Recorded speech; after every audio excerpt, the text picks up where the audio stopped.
Okay, so this work is the classification of depression uses temporal text analysis in social network messages. Here we are all authors are here. So Gabriel Melo, KaykeBonafé, and me. Let's start. What's the challenge we are trying to solve here is that in recent years, depression has gained increasing attention, and as with many other disorders, the early detection of depression is essential. Since we have, if it's not detected in the beginning, it can cause, it can result in suicide. So we are trying to get this behavior of depression before a possible suicide. So the goal here, the main goal of this work is to develop, implement, and analyze a computational model based on natural language processing to identify the depression tendencies of Twitter messages, specific to Twitter, because we use a database from Twitter over time. So we also try to get the behavior across the time dimension. Okay, the methodology is based on this pipeline. So we have the data set, and then the first step is to sort the tweets by time. Then we do a pre-processing, a vectorization step, and then we have two ways of getting information from Twitter that we are trying to answer if sentiment classification is a good feature for this goal, or if the content of the document itself is better to classify the behavior. So we have a division here in pipeline to conduct the experiments. Okay, so let's start describing the data set here. We've used the same data set from this work. Twitter sentiment classification uses distance supervision. Okay, this data set is modeled as the following JSON, in the JSON format, with these fields for each tweet. Note that we have a date field here and the content of the Twitter. Also, we have information about the user ID. So every message inside an array here is from the same person. Okay, so we have also a supervision here saying what are this is the sentiment classification. Okay, we have a sentiment classification because we use this in our pipeline. So we have also this gold the ground truth here. And also we have the depression itself that is from this work. This work here is the depression database. So we have the tweets from the user, we have the field depression, and this we use to train our model. And also we have the creation date in order to get the time. Okay, so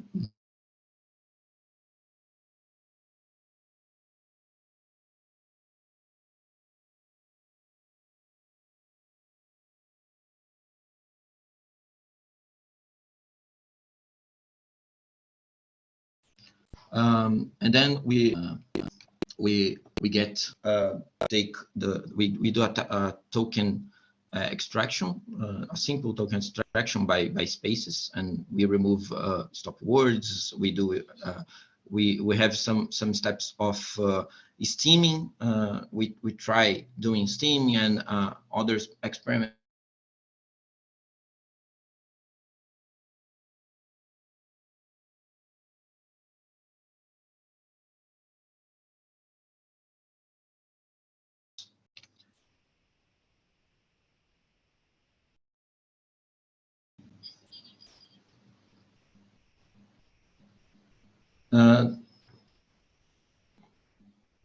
Are you I think I got out of the meeting. Are you listening me?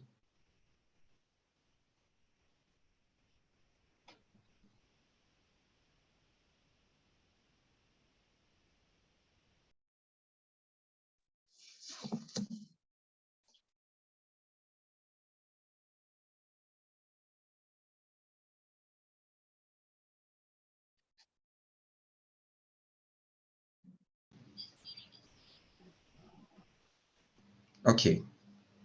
I'm not listening anyone here. Okay. But okay, let's continue here.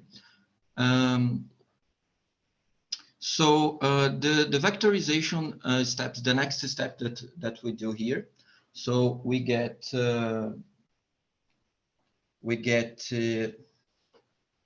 let me see what's happening here. Okay. Okay. So the vectorization step here, we do any size tweet sample. Here we choose this sample to train a doc2vec model. Okay, so we train with any size sample from the original data set, and then we extract 100 tweets from the same sample. Okay, why we are doing this? This is a experiment to validate what is the size of the embedding that we have to do here in doc2vec model, in order to maintain the precision of description of the document. Okay, so we use here the same a subsample of training data set, and we do an experiment, a tiny experiment to see a comparison between the document that we trained and each one of these 100 tweets.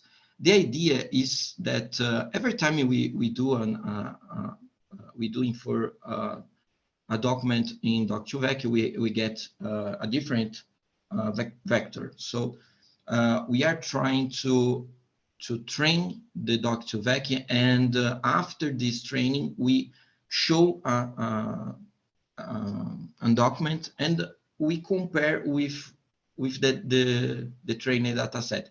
If the most similar document from the data set and the document that we are showing is in the first position, is the most similar, then we see that the embedding could describe well each one of the documents. It's a tiny experiment.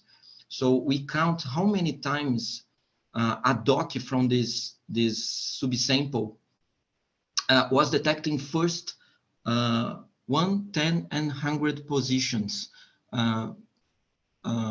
as similar.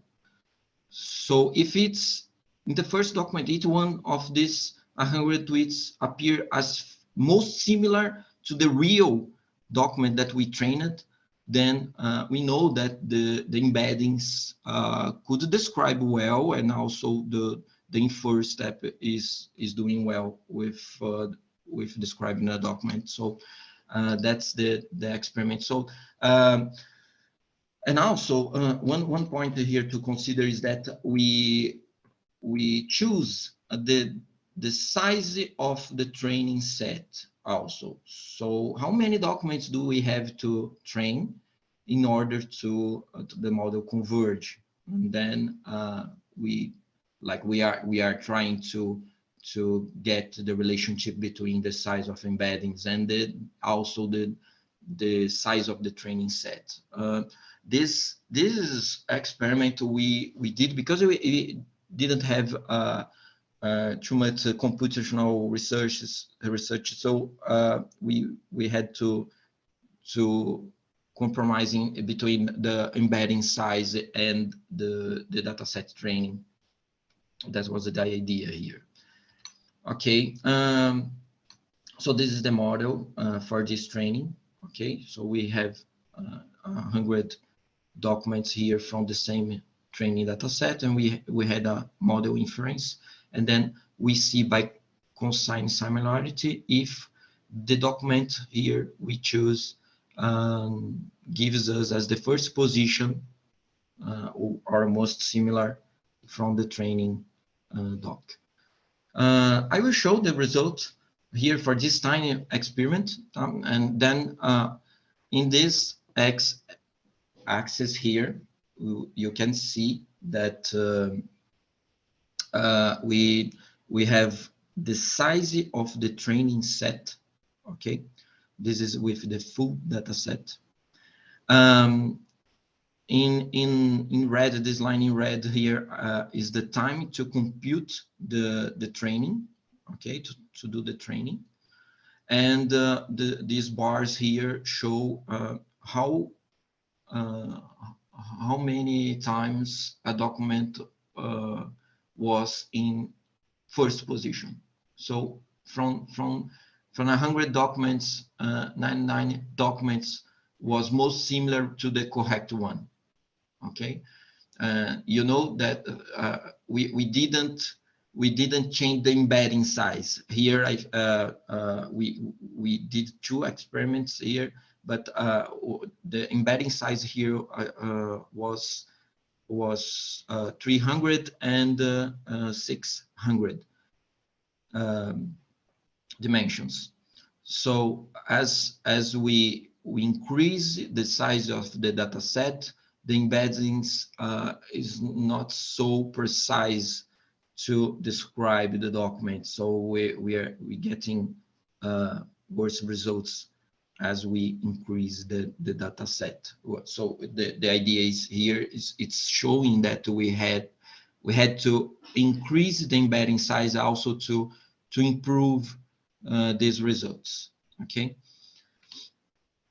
Okay, here we have the similarity of the real document, the ground truth with the doc vector returning from the infer step. So we have 97% of similarity. So we had the similarity is okay, but the ranking it's not so well when we try to increase the data set. Okay, as we have more documents also start are more documents. We have more documents with the same similarity. Okay, so now that we had this vectorization, the next step is do sentiment classification. Okay, so here we got a different model that doesn't come from the vectorization. This is a training model outside this pipeline. We train it outside the pipeline using a bag of words and a standard scaler. We did an SVD reduction, and we use SVM with linear kernel.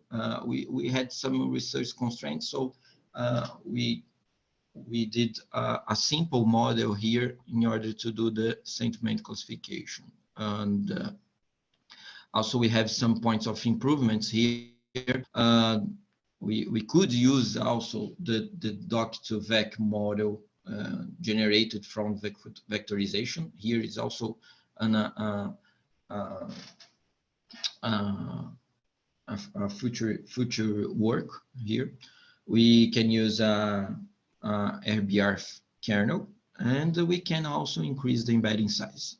These are some points of improvements, but this is not the main part of this work. So we didn't got too much attention for this, but here are the results of only sentiment classification. Okay, so taking only this the sentiment classification, we did in two pre-processing here, as I said, with steaming and without steaming.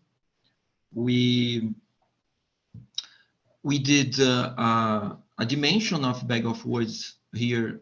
We did from 25 to 300. And the precision of this classification as F measure here, you can see as we have more dimensions, then we increase our results here to 74%. Okay, this is the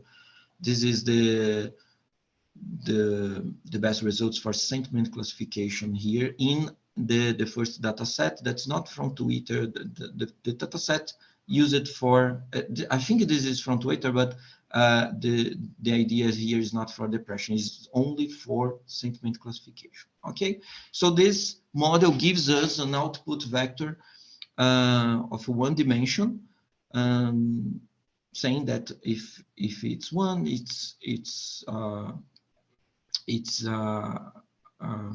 positive sentiment, or zero as negative sentiment. Okay, this is the output of this step here. Okay, so now this information here, we bring it to an LSTM network, with also the doc vector from this vectorization step, and then we concatenate both information here. Okay, so we have a doc to vec, and also we have the output of sentiment, and when we concat this information and we bring it to an LSTM cell, and over time we also join all these cells and bring this information sorting the tweets by time. That's the idea. So with this model in mind, we can analyze how this sentiment classification contributes to the final results of depression and no depression. The idea is to analyze how this feature can contribute to the final classification. Okay. So then this is the output here.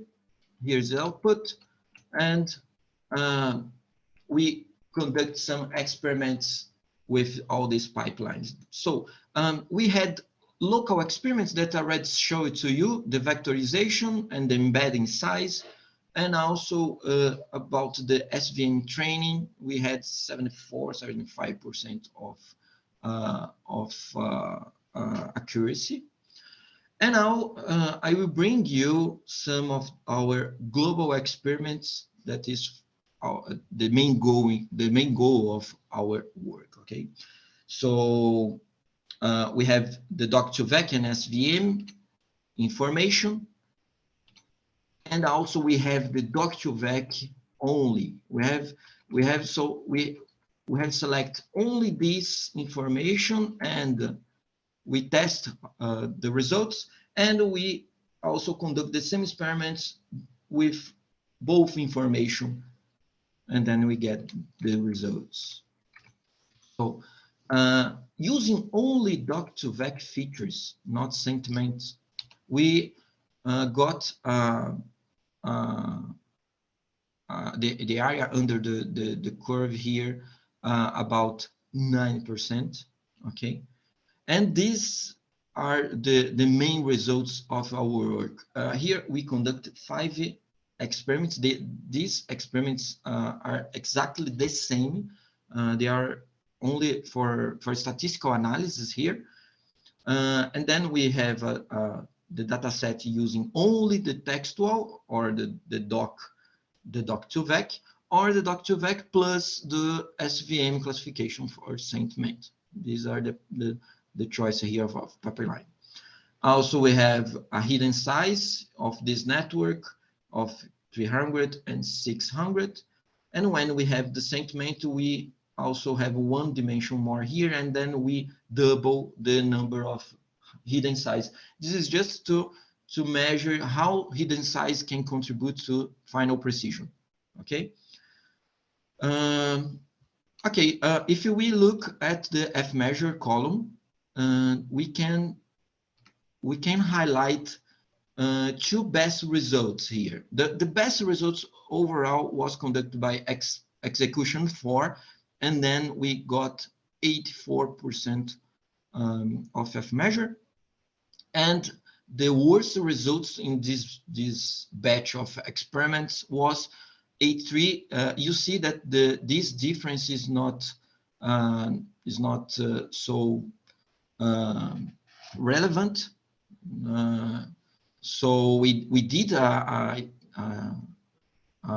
test a t-test here, and all these results are also from the same sample. We didn't got any statistical relevance difference here from these results. So the best results was 84. Using only textual information, this is what caught our attention here. We did good with only textual information. Okay, and the worst results also came from the textual information with 81% and 82%. So considering these results, we show that this work proposed a computational model based on natural language process to classify the perceived tendency into it, and then we use these two models. But the main contribution here we show is that sentiment analysis was not so relevant in order to change our precision. So we can detect also with a high precision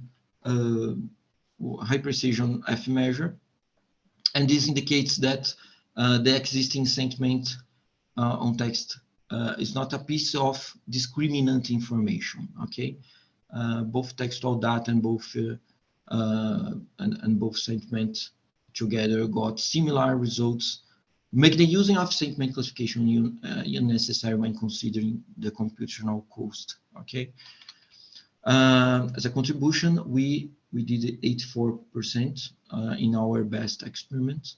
In comparison with the state of art, it's important to show that the state of art is around 97. Okay, but these results consider many other features. We would like to rely only on textual features. Okay, so we got these results from this work. Okay, just to present the team here. This is me from FEI, from signal processing area as a researcher. Gabriel Melo is starting his master, and KaykeBonafé also contributes to the work here. Okay, so thank you for all the attention